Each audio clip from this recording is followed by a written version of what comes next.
Everything at Auckland Zoo is about conservation, educating, advocating, and we do conservation hands-on in the field and make a direct difference in the wild. This is why I do what I do. This is the epitome of it all. We are scientifically driven and motivated. This is the first time this has been done. There must be a way we can succeed, and we're just going to keep trying. Using our skills in the zoo to provide support for the most threatened species we have. This time on Wild Heroes, Daya is on the move from quarantine. It's going to blow her mind. The vet team work to save a critically ill turtle. There must be a way we can succeed. Giraffe Kaka gives birth. It's exciting for the whole team. And the zoo returns rescued Carpeta skink back to the wild. They're feisty little skinks, so they'll do well.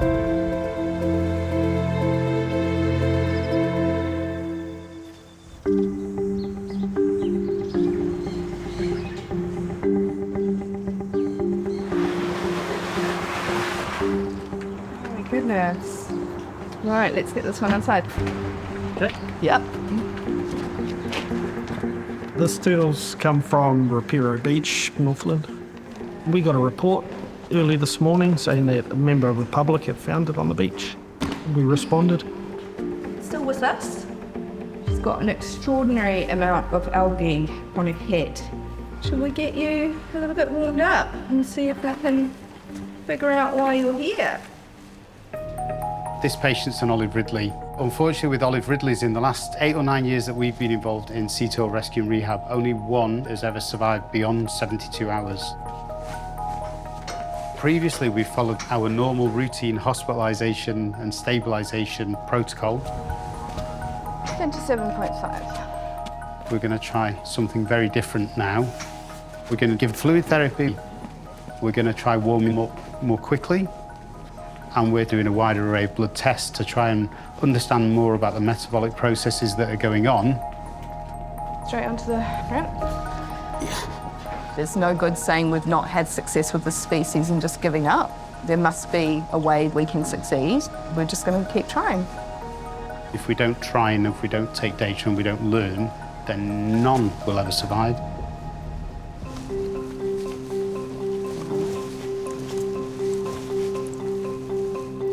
This collection of algae is such a great indication that this turtle's been sick for a really long time.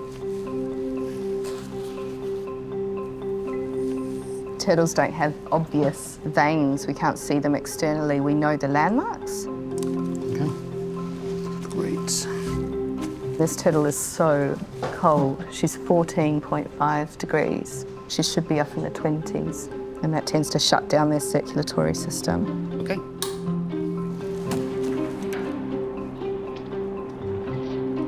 X-ray. Where? We've taken some blood to do some initial assessment. We've taken one X-ray to make sure there's no need for emergency care. So we're onto eyes now. Yeah. What we commonly see with these sea turtles is that they've, if nothing else, been rolled around in the sand and have got some corneal abrasions as they came onto the beach, and you can actually see all this yellow stuff on her eyelids and surface of the eye where it's been scraped. So that's not nice. Yeah, and I can see bits of sand on the cornea. If there's any damage to the surface of the eye, it'll take up this stain. It'll glow fluorescent green at us. The cornea itself doesn't look too bad, but I think the sclera's been rubbed on that side. The equivalent to the white of our eye should heal with some eye drops. Now, what we need to do to make the sea turtle feel better is hydration, warmth and pain relief. If we can get her stable, then we'll take other tests and X-ray her whole body to make sure there's not fish hooks and other things.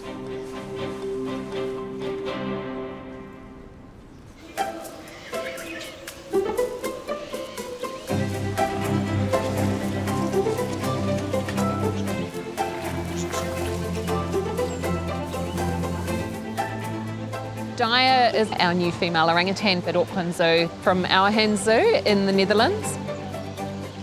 Daya is here with the intention of breeding. It's really important. Charlie gets the opportunity to breed, and Daya is a very good match.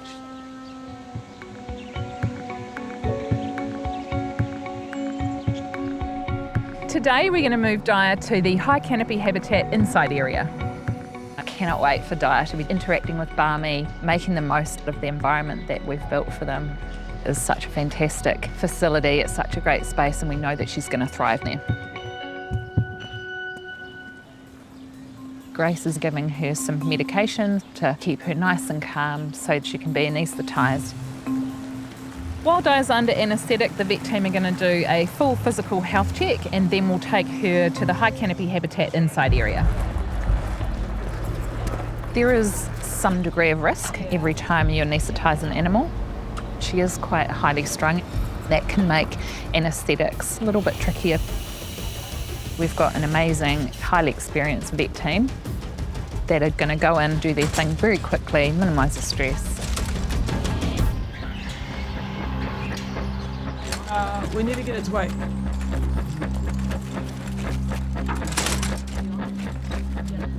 $93.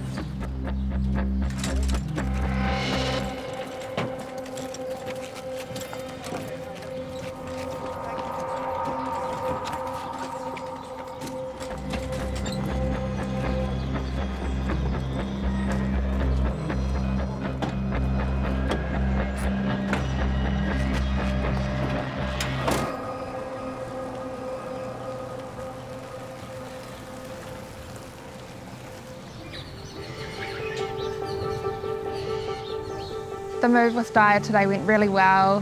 She woke up calmly and started exploring. This amazing facility has got a day room, night rooms for sleeping and separation areas. It's also got a treatment room for vet procedures. The mesh walls and ceilings maximise climbing opportunities and also allow for safe space to introduce Daya to the other orangutans when she's ready.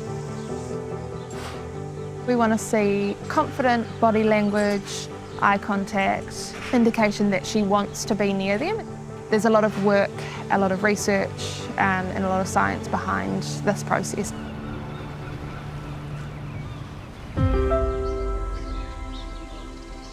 Daya's been back of house for several days now. She is really, really interested in the other orangutans, so we're starting visual introductions. They can be right next to each other. They can touch and smell each other.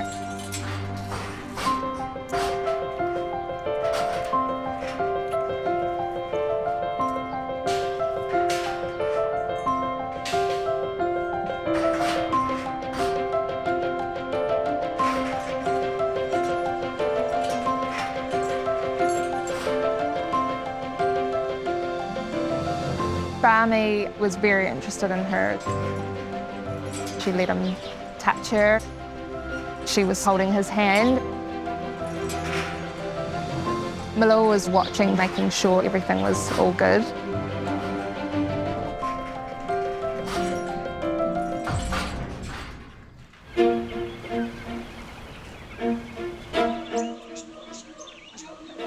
Daya is going to explore the habitat for the first time.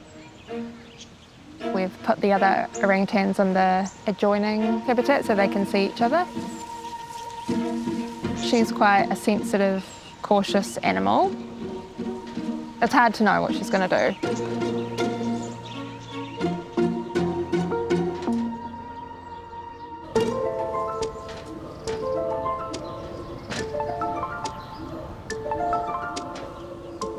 Daya is going to explore the habitat for the first time.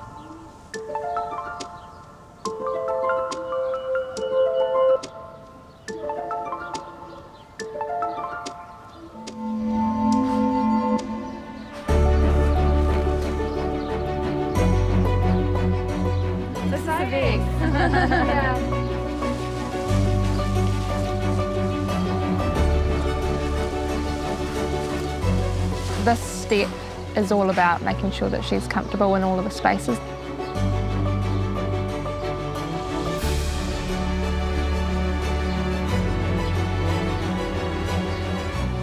We're really starting to see her nature and her intelligence.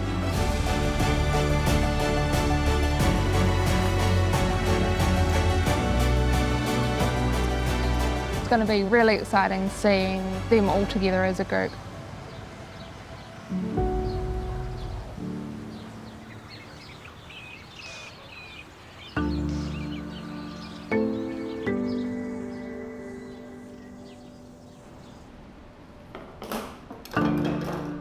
So unfortunately, the olive Ridley turtle has died. Today, we're going to do a post-mortem exam. We'll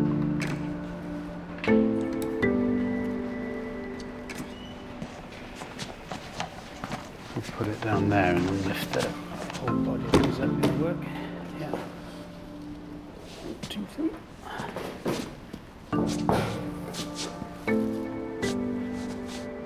3. We do that on every animal that dies at the zoo. It's a really important part of a zoo vet's job. We learn what diseases are present in the animals, and that helps us with knowledge for the future. We're just going to start the process of taking samples. We're going to do what we call a gross post-mortem exam. That's not because it's gross, it's because we're looking with our eyes, which is only part of the post-mortem exam. We look for lesions, we take samples of all the organs and the muscle and the skin. We send those off to the lab where the vet pathologist looks at them under the microscope. We'll know more when we cut into it, but it doesn't look like she's eaten much recently. It's quite a detailed process, trying to unpick the puzzle about what killed this sea turtle. For me, when I went into vet medicine as an 18-year-old, I hadn't really had much experience of postmortems, but very quickly in your vet training, it's a core part of what we do. So I've just cut this big mass that was hidden inside the lung tissue. It's a fungal abscess. There's blood inside the airways. That's a significant part of its illness.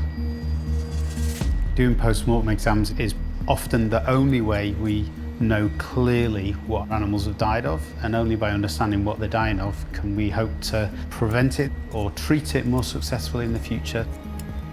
We share this information with our colleagues around the world, so it's a really crucial part of what we do in zoo and wildlife medicine. Once we have all the post-mortem details back, we'll get back in touch with Doc and the relevant iwi and organise return of the body.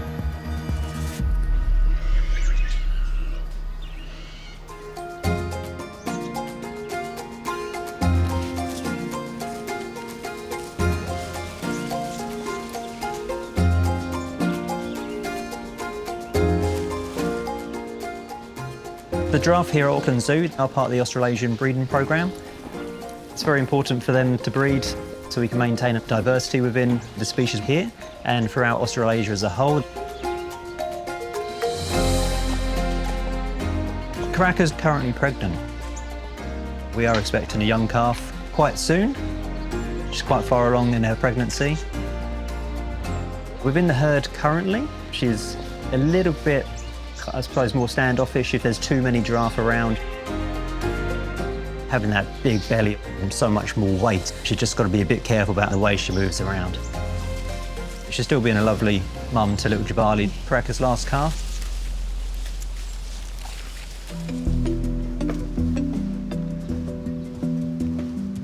Hey, Kaka. When it's imminent, we will keep her behind the scenes a little bit more. Much like in the wild, the mum gives birth standing up, and that's a 1.5 metre drop.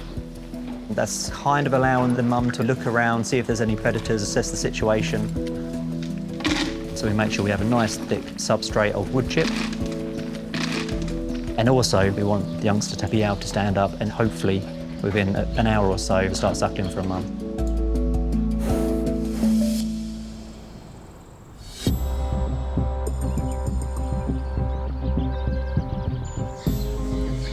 Today, Kaka started labour and her waters have broken.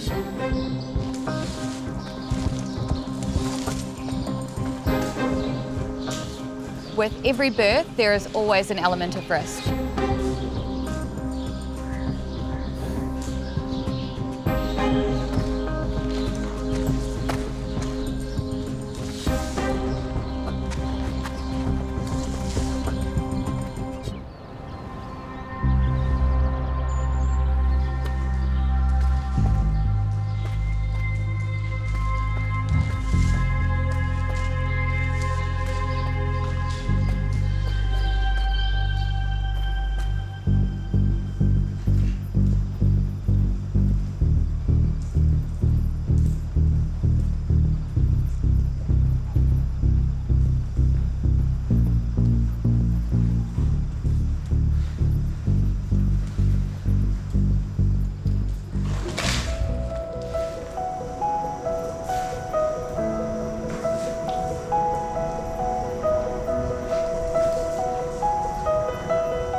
Everything looks fine. He's or she moving around and breathing and looks healthy.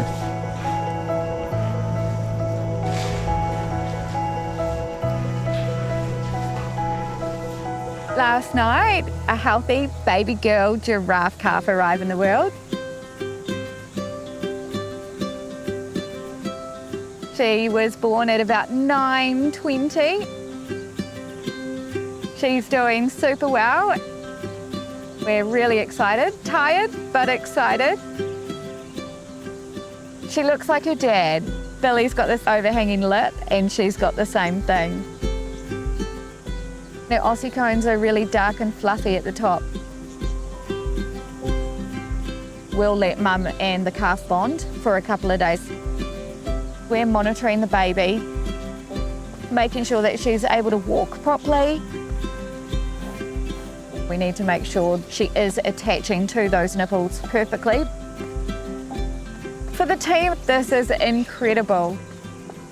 All going to plan, our new baby giraffe calf will be out on the habitat with the rest of the mixed species in the next few weeks.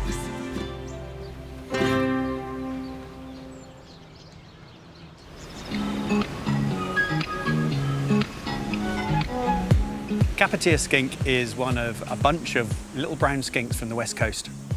All down the west coast of South Island there are these speckly brown skinks that for many, many years everyone thought were just one type of skink. But over the years of studying them in the wild and as DNA techniques developed, it's become clear there are actually lots of different species that look similar, and in fact they're very different. And one of those is the Carpeta skink, used to be called the Chesterfield skink. When you look closely, they're actually exquisitely patterned, exquisitely marked.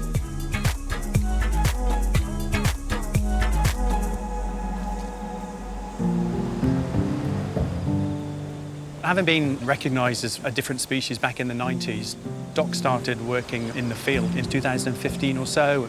We realised there were actually only about 200 of those skinks left. They were confined to just a single strip of vegetation along the coast, a kilometre or so long, but only literally a few metres wide, and trapped between dairy paddock and the dune grasses. They were literally prisoners in this bit of rank grass, very low in numbers, restricted in distribution, very vulnerable to further decline or even extinction. In February 2018, Cyclone Fahey absolutely devastated the west coast. Doc took the very brave and proactive action of going in there to remove 50 skinks and send them up here to us at Auckland Zoo for safekeeping. What a huge responsibility, but that's exactly what we're about. This is about using our skills in the zoo when they're needed for the recovery of the most threatened species we have. DOC were also successful in securing some land, so we now have a 1.3 hectare dedicated predator-proof skink reserve for the Carpeta skink, which is incredible. Because we now have that, the skinks from the zoo have slowly been going home, and just a few days from now we'll be releasing the very last skinks from the zoo. This is why the Carpeta skink is such an amazing representative story of what we can do if we all pull together.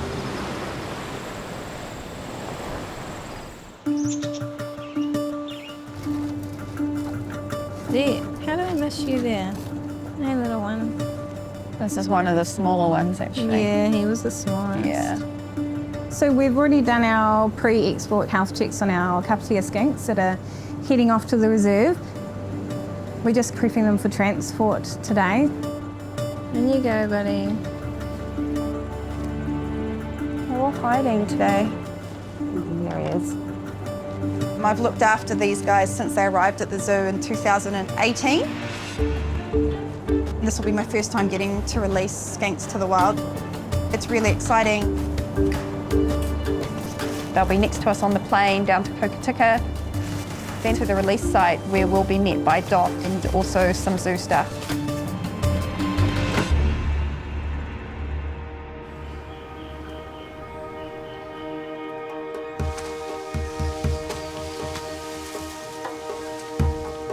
This beautiful forest is a tiny remnant of coastal forest just south of Hokitika, and it's probably the natural habitat of the Carpeta skink. Carpeta skink now lives in just a tiny little coastal strip of grassland. This is what would have been in that very location.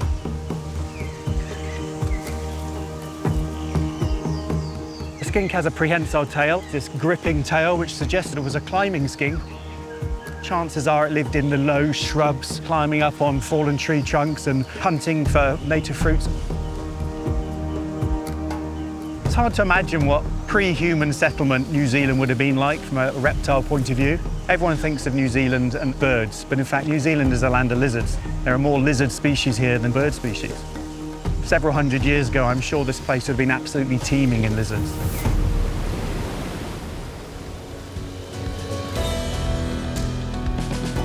Last release after 5 years of working with these skinks.